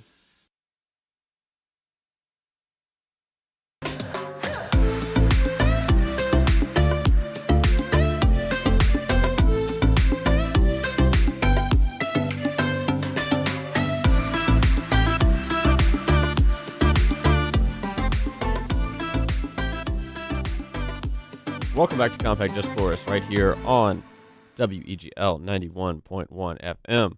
I'm your host, Jack Hart, joined alongside Alex and Davis and Daniel, welcoming you into the show. We're going to jump right back into World Series talk, as it is the Atlanta Braves and the Houston Astros playing each other for the, they've already won their respective pennants, but this is for the Commissioner's Trophy, with all 30 pennants on it, so just a set of pennants to add to their pennant collection. Big hunk of metal to get. Yeah, that George can chain to the back of his car and drive around the parking lot in that episode of Seinfeld. Boom, I haven't seen that one yet. Oh, you'll love it. So, the Braves advanced to their first World Series since 1999. The Houston Astros advanced to their first World Series since 2019, where they lost in 7 to the Washington Nationals. The Braves got swept by the Yankees their last trip to the Fall Classic. So both of them looking to improve on their performance from their previous trip. And the sports books have installed the Astros as the World Series favorite. They are a negative 150 favorite over the Braves. And the price has ticked down to Houston, negative 145. Braves listed at plus 125. So the Astros are in the World Series for the 3rd time in 5 seasons and have some sports books facing a significant liability. In late June, a Houston furniture magnate, Jim Mattress Mackingvale, placed $3.5 million in bets on the Astros to win the World Series at 10-1 odds. So Jim Mattress Mac is on pace to win over $30 million if the Astros come through. So I just think that's a fun story to talk about. He always plays crazy bets. The Atlanta did not look like World Series contenders for much of the season. The Braves World Series odds drifted to around 40-1 after, in July, Ronnie tore his ACL and all that. And the Braves, were not above 500 until August 6th, which if you're a Braves fan, you remember how close they got for about 3 months before finally getting over the hump and having to run down the Mets. The Mets, of course, the longest ever, the team that has spent the longest in first place without winning the division this year were the New York Mets. Wow. Mets gonna Mets. It's about the Mets, baby. Let's go Mets. All right, and we'll talk about the teams that are in the playoffs now, which of course are the Houston Astros and the Atlanta Braves. 7:09 p.m. tomorrow, 10:26 on Fox. You can watch Game 1 of the World Series. It's going to be Charlie Morton on the bump for the visiting team, the Braves, and it will be Framber Valdez, number 59, for the Houston Astros. Let's see. Run line, 1.5 in favor of the Astros. How are we feeling about Game 1? How important is Game 1 in a 7-game series where you have not seen your opponent in over a year? You never play these guys. I think it's really big. I was talking to my dad last night. I think the key to a Braves win is you need one of these. You need either one or two. If not both, both would be awesome. Then you need to go back to Atlanta and win 2. So you only have to win 1, 6, or 7. Yeah, I think going down 2-0 will be difficult. With the way the World Series is set up and MLB playoffs in general, 2-3-2, it's not impossible to take the momentum right back with winning 3 straight, but it's also very difficult to win 2 straight. So if you can split these games, it really gives you an advantage heading back to Atlanta for 3 straight games at Truist Park. I mean, I think that's definitely the key. And not necessarily tonight's game, but in the 2-game stretch they have in Houston, they've got to take, I think, at least one. Mm-hmm. My mind instantly jumps to that 2019 World Series when the Nats won the first 2 games in Minute Maid Park. The first one pretty close, 5-4. The second one blew them out, 12-3. Went back to Nationals Park, lost all 3 of those to Houston, where it looked like Houston had all the momentum coming back to Houston, up 3-2 in the series with 2 games to play in Houston. And then the Nats won 2 games in Houston to, win. So the road team won all 7 games in the series. So, anything could happen in the World Series. You see teams that look like world beaters show up and get swept, and it's just when you play an opponent that you've never seen before, really, unpredictable things can happen. And I think that we're dealing with that. I think it's been maybe 3 years since the Braves have played the Astros in interleague play, considering they did not play them this year. They wouldn't have played them last year either. So it's at least 3 years since the last time the Braves have played the Astros, and this is a very different Braves roster than have been seen before. So, and I'm also going to stress: don't hit the panic button if tonight's game does not go, tomorrow's game. Excuse me, not tonight. Does not go as planned. Again, in the Braves' last game in LA, they lost 11-2, which you would have thought the Dodgers have all the momentum. Wow, look at how they might turn the series around, and then the Braves beat them in 6. So I mean, just don't hit the panic button if things don't go so well in the opener, because it's a 7-game series and it'll very likely go 7. So who are the people to watch on both teams' rosters? Obviously, you cannot talk about the Braves without talking about Eddie Rosario, who had probably the best league championship series of anyone ever coming into this game. I mean, we're talking like right up there with Reggie Jackson back in the 70s for the Yanks, but an unbelievable performance by Eddie Rosario. But who are the other notable names to watch on both of these teams, and who are going to be the playmakers? Who's it going to come down to for both the Astros and the Braves? Obviously, you're going to say Freddie Freeman for the Braves, probably their best player right now. Mm-hmm. For the Astros, I think you really got to watch Yordan Alvarez, who's playing. He's DHing, designated hitting for the Astros right now. They might put him in a defensive position when they go back to Truist. If that's how it works, right? Yes. Correct. No DH. So Yordan Alvarez is just unreal to me. He's knocked 33 homers. He only has a 277 average of the year, but he has 104 RBIs. Something about him, he's just always able to barrel up the ball, even when it's in a crazy spot. Sorry, go ahead. So I think he's the guy you really got to watch as a Braves pitcher when he comes up to bat. You got to make it a ground ball or something, because he will hurt you if you're not ready for him. Not to mention he's hitting .441 in the postseason, which I'm not sure if that's some kind of record, but it's very incredibly high. Like Eddie Rosario has like a 500 right now. Really? Oh, wow, something crazy. I did not know that. I'm gonna be watching my MVP pick, Austin Riley, very closely. Austin Riley was a little disappointing in the LCS, I will say. A lot of clutch strikeouts. Would you agree with that? Unfortunately, I would, but he came through in the divisional a couple times. No, I'm sorry. He came through in games 1 and 2 Yes. of the Dodger series. But I think I don't know when you turned the Austin Riley slider down, it seemed that the Freddie Freeman slider went up. Considering Freddie Freeman started that Dodgers series 0 for 8 with 7 strikeouts, which it gives, and they had a 2-0 lead. So Freddie Freeman, it's going to be nice to have him hot, but I do not know if the Braves, absolutely are going to rely on him. There's so many other bats, especially with Soler coming back, who was sorely missed in the beginning of that series. I think it's going to be crucial that the next man up mentality that has kind of cauterized these Braves this whole season ever since Ronnie went down, and you lose Ozuna, you lose your whole outfield, you make some unbelievable mid-season acquisitions, and it's up to these different guys to make the plays. And I think that's going to remain the case in this entire series. Just for the record, Eddie Rosario has a .474 batting average for the postseason, with a 3 homers, 18 hits, 11 RBI, a 524 on base percentage, and a 1.313 on base plus slugging, and the slugging's at 789. Unreal for Eddie Rosario this postseason. Yeah, so far. Alvarez and Rosario are going to be the 2 players you're going to want to watch because they've both been having unreal postseasons. Also for the Astros, you're going to want to watch out for Kyle Tucker, who leads the team in home runs. His batting average only .275, but he's got 4 home runs and 15 RBIs in 40 at-bats. So that's certainly somebody who can really jumpstart the Astros scoring in some of their games so far this season. And again, the Astros a lot more even in terms of hitting. A lot of guys over 300. The Braves have only one person over 300. A lot of people in like the 250 to 290 range, sure, but that's definitely something to watch out for as well. The Astros kind of have the difficult task of slowing down Rosario specifically. The Astros have a lot of very talented hitters that the Braves are going to have to face off against.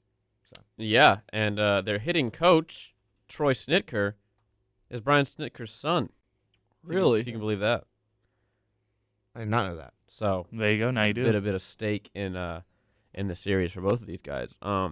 It's weird. The Astros were in the National League for so long that this Braves Astro, it's kind of like a rivalry that has been dormant, and you don't even recognize. Since they aren't wearing the red that they've been known for while they were in the National League, the Astros, after making the trip to the American League, they're a bit of a stranger to the Braves. Like I said, they haven't played since 2017. So. Why did they move? Because there was an uneven number of teams. Wait, there was there was 16 and 14 in the leagues. The National League Central had 6 teams, and the American League West had 4 teams. Okay, I see. So then they go over there, and then it's 5, 5, and 5 all the way around. Yeah. So it was 6 divisions of 5. Interesting. Is there a specific reason that the Astros got picked to move over, or do you know anything about that? Because they were the westernmost team in that Central Division. Okay. So. Not to mention they were really bad, so I didn't think they'd think it offset the leagues at the time. The power balance. Because let's see. I think that they did switch in 2012, which was when they were bad. They were one of the worst. One of the historically worst teams of all time. All right, we're gonna hit a quick break, and when we come back, plenty more baseball to talk about, as it is the Fall Classic. Check your calendar. It's the end of October, which means it's Halloween and it's time for the World Series. So, World Series starting tomorrow on Fox. My Atlanta Braves will be taking on the Houston Astros. Game 1 in Houston tomorrow night. We'll be talking about it a lot more on the other side of this break, so don't go anywhere. You're listening to Compact Discourse right here on WEGL 91.1 FM.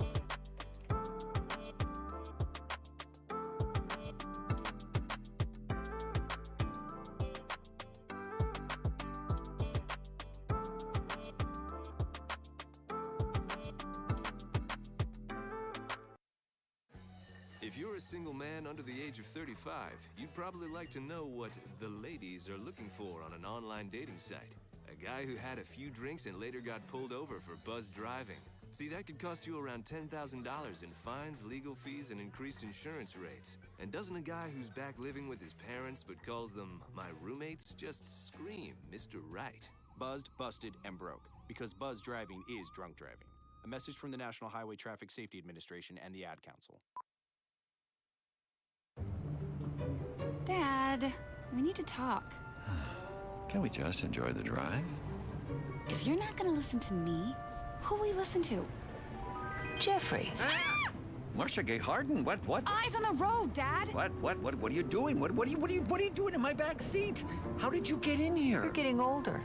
Not that old. Your brain's changing. It's natural. Yeah, that's what I was saying. Honey, I've got experience with this. Jeffrey, brain health is all about making the most of your brain as you age and helping to reduce some of the risks to your brain. Really? Now that's interesting.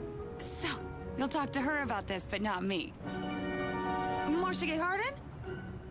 Where did she go? Learn what you can do to help keep your brain healthy at brainhealth.gov. She didn't say goodbye? I mean, I would have. Visit brainhealth.gov.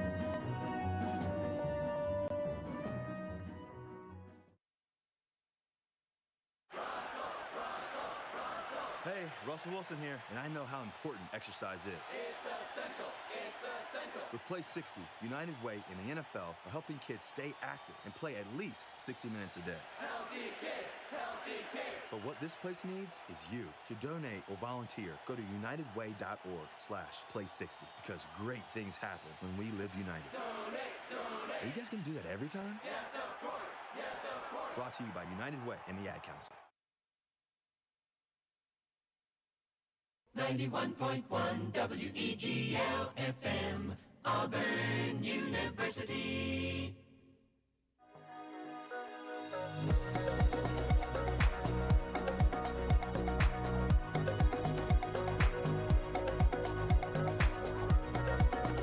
Welcome back to Compact Discourse right here on WEGL 91.1 FM and WeagleFM.com. Thank you for joining us here today as we are previewing the World Series coming up tomorrow evening as two playoff rivals will be playing in the postseason, as it is the Atlanta Braves versus the Houston Astros, two teams that saw a lot of each other back in the 90s and early 2000s, back when the Astros were in the senior circuit with the Atlanta Braves. All right, we are going to hit your Auburn, Alabama weather report as it is the bottom of the hour. Right now it's 68 degrees and cloudy here on the plains. Your high is 78 today with a low of 50. This afternoon it's going to warm up in the sunshine to about 76 degrees, but that will bring some clouds with it. 15% chance of rain this afternoon. This evening, you got a 66% chance of rain as it cools off, and then an overnight temp of 55 degrees and 6% chance of rain overnight. Speaking of night, your sun's probably going to set at around 6 p.m., 5:57, and the full moon is on its way out with a waning gibbous, 87% humidity right now. So that is your Auburn weather report. Thank you for tuning in to Compact Discourse and Auburn weather right here on WEGL 91.1. All right, we'll jump right back in to the World Series talk as it really snuck up on us. I did not expect it to be here so soon, but this year went by so fast. Like baseball season. I remember. Do you remember back in April we had that doubleheader against the Diamondbacks? We had one hit in 14 innings. I was in attendance at Truist Park that day, and if you had told me that day that we would be playing in the World Series, I wouldn't have believed you. I just wouldn't, because everyone except for Acuna at that point was just about hitting below the Mendoza line. Mm-hmm. So just quite the turnaround, and I really wish Acuna was part of this, but unfortunately not. And then we also have, Dusty Baker as the skipper now for the Astros.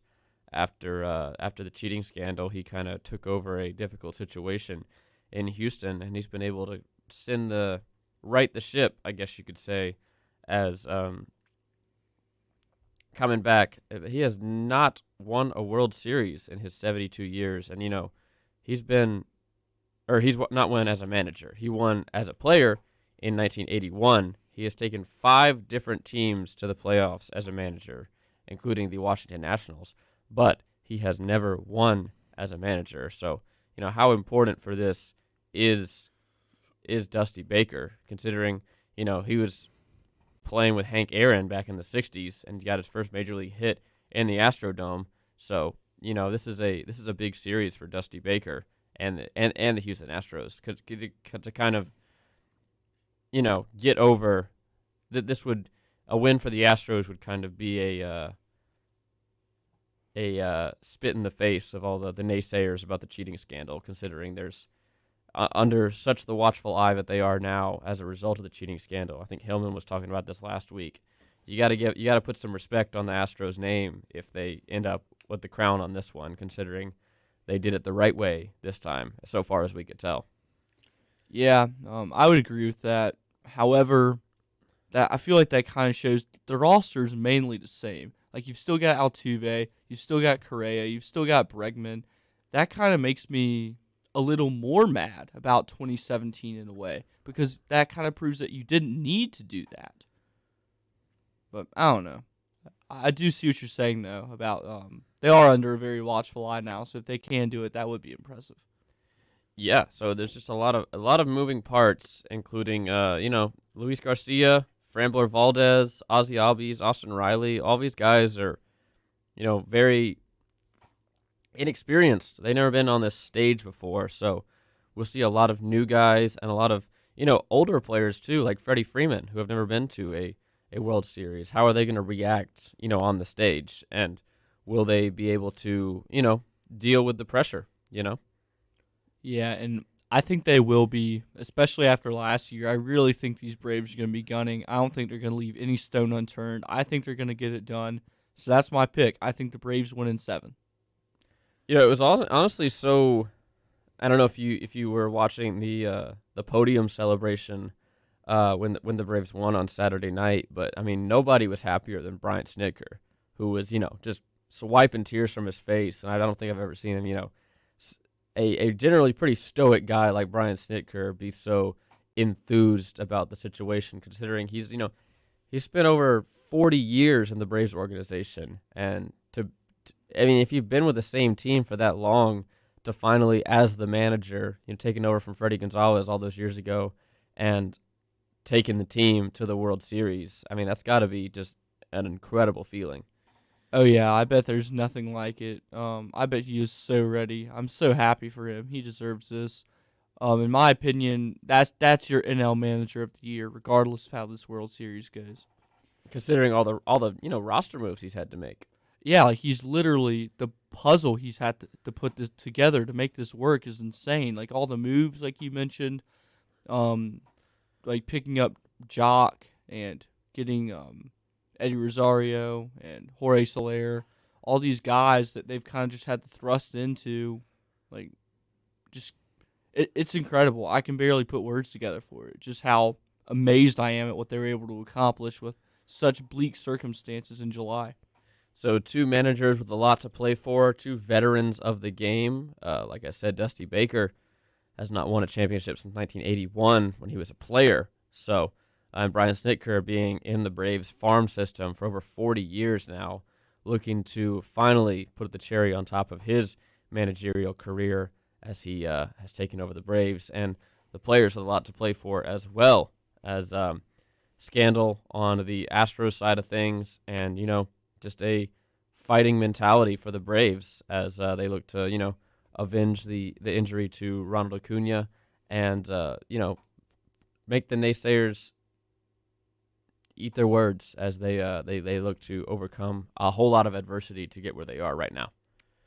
Yeah, I can't wait. It's going to be so awesome. It's going to be a good series. It will be a good series no matter what happens. I'm just hoping for some great baseball either way.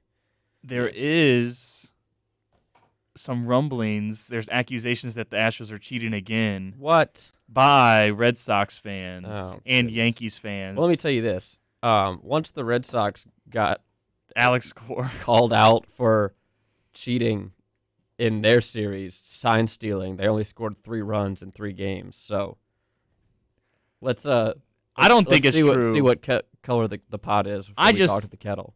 I just think that some fans are a little mad that the Astros are good, so they're claiming they hear whistles before people get hits. Which, I mean, it's a baseball game. People are going to be whistling. It's like, I heard someone cheer before they threw the football. They must be cheating. True. Must be. Everybody cheats in baseball. Get over it. Get over it. It's part of the game. Except for the Orioles. I think they play right. Yeah, I think that the Orioles have gotten a really buttoned-up organization going. What happened to Garrett Cole? Is he doing okay? He got into a little shouting match with Brett Gardner earlier in the season, apparently. I got tricked. I thought it was a shouting match about 90 Day Fiancé, which I think would have been much funnier. But Garrett Cole apparently got into a shouting match with Brett Gardner, known old person on the Yankees, who's still somehow on the Yankees. He's 38. 38, geriatric on the team. He just likes to, all he really does is just hit the baseball bat on the top of the dugout, is all I ever see him really do. But apparently Brett Gardner made a joke about pine tar spider tack to or around Garrett Cole, and Garrett Cole, didn't like it. He pulled the I don't know when asked about spider tack. Garrett Cole, not known to be have the strongest wills when it comes to sticky substances, questions, or anything concerning it. But yeah, I got tricked. I saw a post that said he got into a shouting match with I can't remember the guy's name, that because he turned the 49ers game off for the 90 Day Fiancé. But that was from a satire. I'm glad I checked the Twitter of the post. Glad you followed up. I'm glad I didn't just take it at face value like some people would. All right, That's not a shot at anybody, just saying in general. We're gonna talk NFL scores, and then we're gonna hit to a break, and then we're gonna finish the episode by talking about the NFL. So we'll jump right into NFL scores for the next 2 minutes. All right, on Thursday, it was the Browns and Case Keenum going 21 of 33 for 200 yards to narrowly defeat the Denver Broncos. On Sunday, Aaron Rodgers and the Green Bay Packers, wearing the uniforms we talked about on Uniform Factor, they defeated the Washington football team 24-10. The Titans looking like Super Bowl contenders after they blow out the Chiefs in Nashville 27-3. A last-second Younghoe Koo field goal pushes the Falcons over the Dolphins 30-28. The Patriots hang 54 points on the New York Jets as they improve to 3-4 on the season, 54-13. Another terrible performance by the Carolina Panthers only musters 3 points as they get blown out by the New York Giants 25-3 in the Meadowlands. Joe Burrow and the Bengals surprisingly march into Baltimore and hang 41 points on the Baltimore defense. Joe Burrow throws for 3 touchdowns as they defeat the Ravens 41-17. Derek Carr and the Las Vegas Raiders not deterred by having a new coach. Derek Carr goes 31 of 34 for 2 touchdowns, and the Raiders defeat the Eagles 33-22. In the battle of the quarterback trade, Matt Stafford and who's the other guy? I always forget his name. Jared Goff? Jared Goff. That's what happens when you go on the Lions. People forget your name. The Lions go to 0-7 as they fall to the LA Rams, who are now 6-1 and a real contender in the NFC. The Cardinals keep on winning 31-5. That's scoreagami over the Houston Texans. Cardinals, your only undefeated team in the NFL. The Buccaneers absolutely obliterate the Bears 38-3 on the America's Game of the Week. Tom Brady 20 for 36. 4 touchdowns, including his 600th touchdown, which Mike Evans gave the ball away to some random fan, not realizing what had just happened. And in that hurricane that we talked about at the top of the show, the Colts improved to 3-4 as they defeat the San Francisco 49ers 30-18. Bills, Cowboys, Vikes, Steelers, Chargers, and Jags are all on bye. And Daniel's New Orleans Saints will be playing the Seattle Seahawks in Seattle tonight on ESPN at 7:15. So we will talk about that and more on the other side of a break. Don't go anywhere. You're listening to Compact Discourse right here on WEGL 91.1 FM.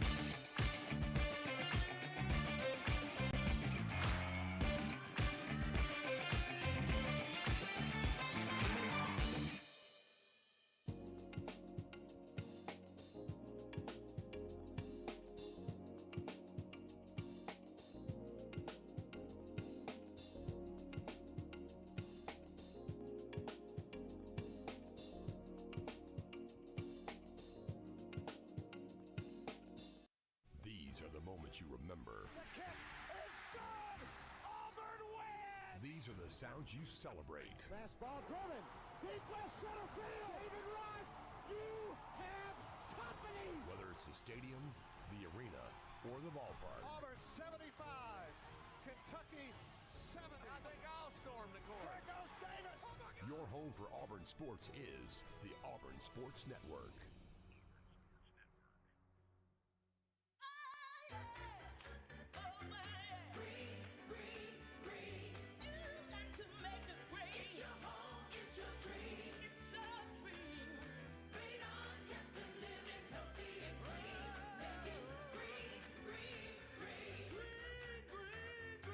Making it green is making sure the air in your home is healthy for your family to breathe. Make sure you test your home for the presence of radon. It's easy. To learn more, call 866-730-GREEN. Preserve your family's health and well-being. Get your home tested. That's living healthy and green.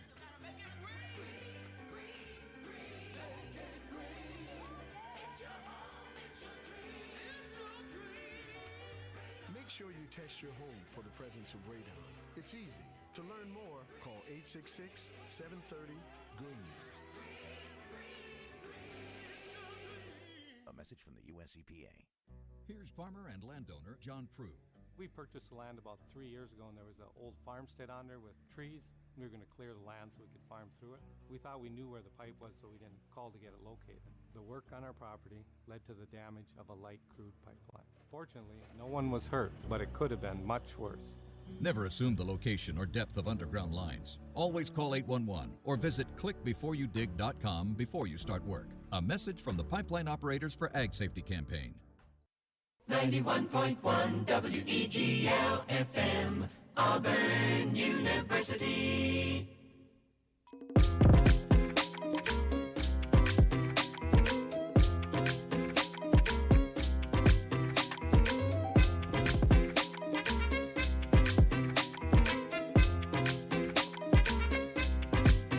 Switch.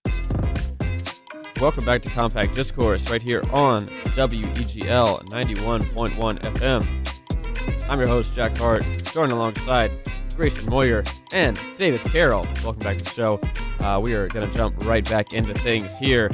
As promised, I got to tell you about the Saints game real quick, as it is Monday Night Football tonight.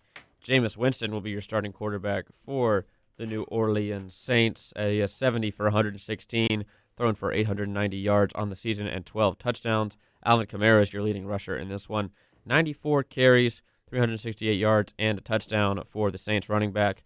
And DK Metcalf, your leading receiver on the Seahawks. He has 31 receptions for 441 yards and 5 house calls on the year. So that is the 3-2 Saints taking on the 2-4 Seahawks and the still injured Russell Wilson.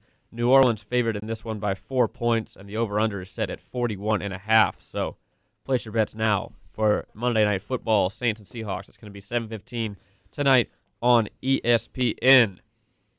Some more quick sports updates. We did have Auburn soccer heading over to number 13 Ole Miss over the weekend, where they tied 2-2 in 2 overtimes. So, wow. How about that? Yes, Davis?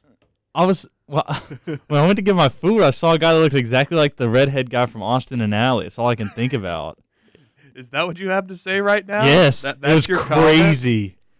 Exactly like him. So it's not a loss, which is important for SEC tournament seeding, but Auburn getting a big tie, I guess, against the Rebels of Ole Miss ahead of Ole Miss coming to play football this Saturday.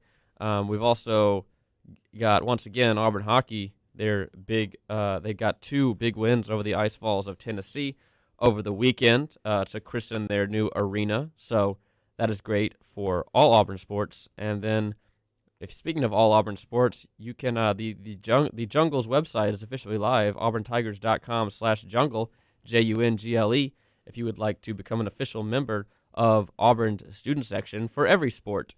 That's where you can also sign up to get your T-shirt in whatever size you like, so you're not stuck with an extra large like I have been many times. And that includes equestrian. Did you have fun at equestrian? I did have fun at equestrian. We won 13-5. I was working the event, but I think I still had a good time. I don't really I don't want to say I don't understand equestrian, but I don't know much about it. I think it's like very interesting, and there's a lot to it, and it feels like an underserved sport, I guess. Two hooves way up from Grayson. That's what I hear. I think it doesn't get the appreciation maybe it deserves, but there's a lot to it.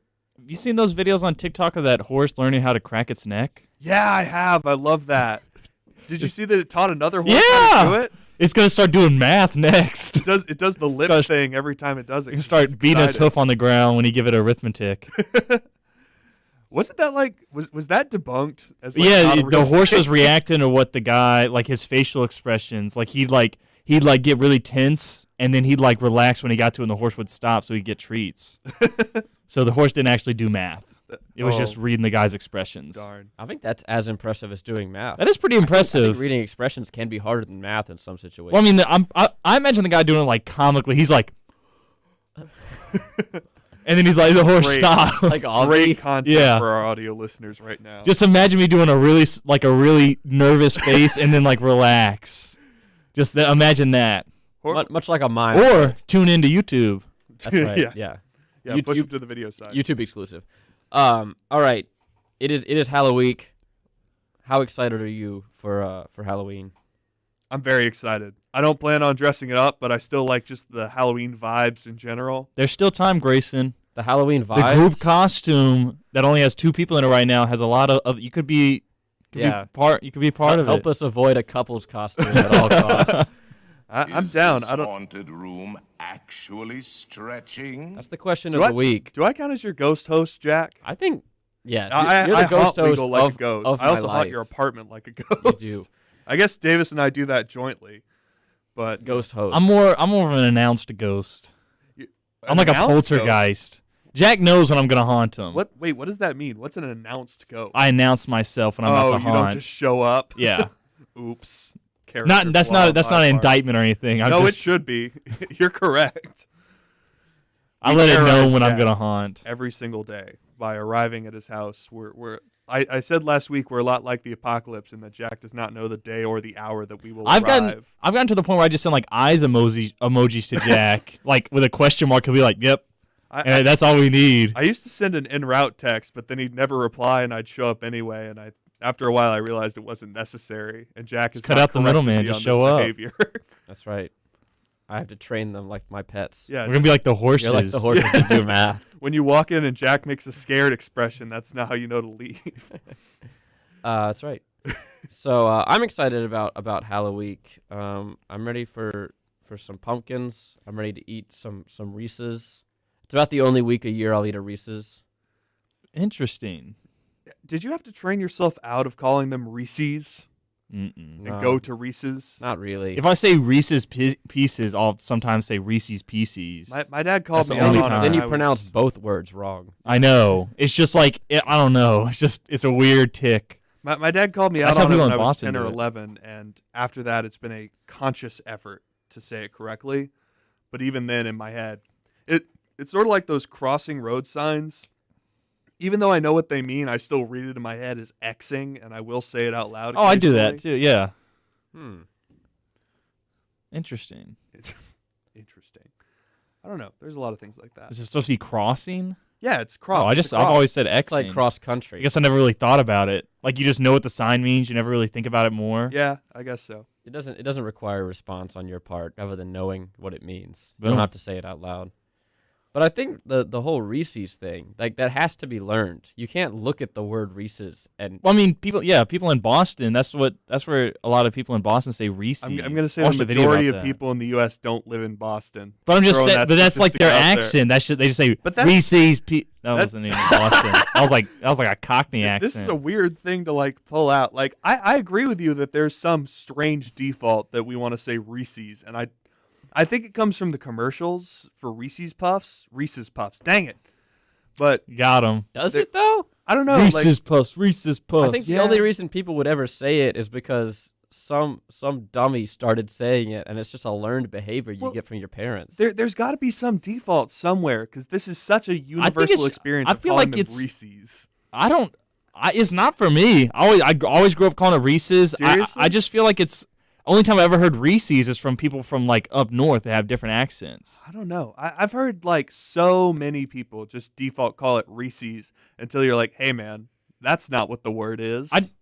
Maybe it's just you kind of look at it because the double E sound it does seem like it would say a re instead of a.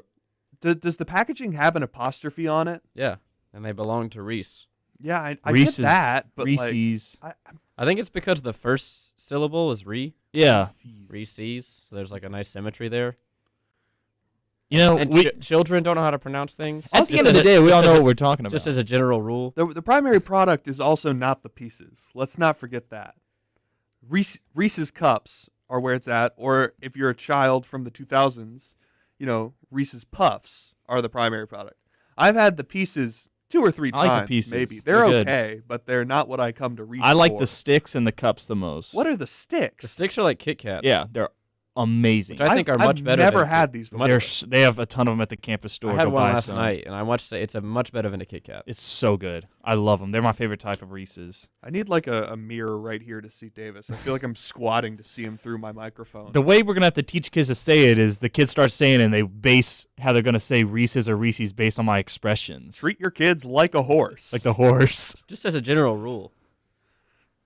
Teach them how to crack their neck like a horse. Make them run very fast and disown them when they jump don't over run very poles. Jump. What are the official Fences. name for They're those called things? fences. Okay. Make them jump over fences. That event is called fences. Hmm.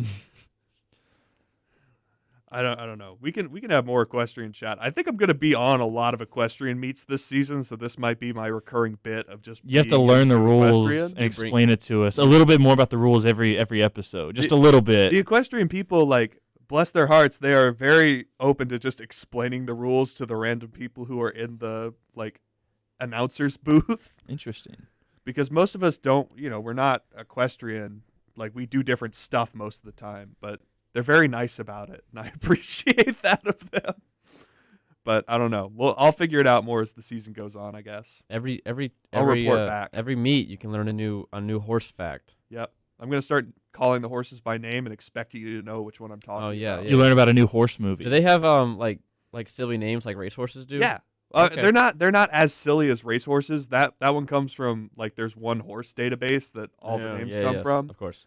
They have more normal names, but like there's one named Swag, there's one named Izzo. I think there's one named Carl. Carl's a fan favorite. Okay. But well, he's my favorite. They have normal but sometimes silly names. Interesting. As you can see. Just a regular Bob. Bob's round in the corner. Mr. Ed. Oh, that'd be a good name for one. It is a name for one. Have you never heard of Mr. Ed? I know. I'm before? talking. I know who Mr. Ed is. I know who the wonderful Mr. Ed, here. the talking horse. That's right. So with that, Mr. Ed, the talking horse. Don't know if he could do math canonically. He was like a doctor. No, he was clearly a Mr. Idiot. I think there was something that he was pretty smart. He was doing something. He had a job. Well, thank you for listening to Compact Discourse here on WEGL. However you joined us today, whether that be from your radio antenna or by listening to our podcast, we would like to remind you that all of our previous episodes are available as a podcast wherever you get your podcasts, or just search for Compact Discourse and listen to the podcast. You can also follow us on Twitter at CDiscAU, at CDiscAU. If you want to join the show, just tweet at us. We'd love to hear from you. You can also follow the station, Twitter, Instagram, and TikTok at WEGL_AU. Our marketing team is working super hard to provide you high-quality content. And with that, I've been Jack Hart, joined alongside Alex and Davis. You can listen to Through the Lens today at noon. Also, Grayson Moyer, Daniel Locke, and the rest of the crew. We want to wish you a great rest of your week. Happy Monday, and have a great rest of your day. As always, this is Jack Hart saying, War Eagle, go 1-0, and have a great rest of your day.